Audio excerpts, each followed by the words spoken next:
dancing in your eyes like shadows in the night, doing pirouettes around the stars.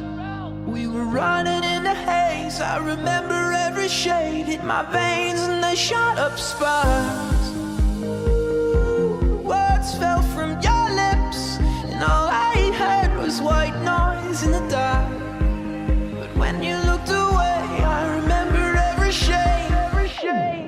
So let your colors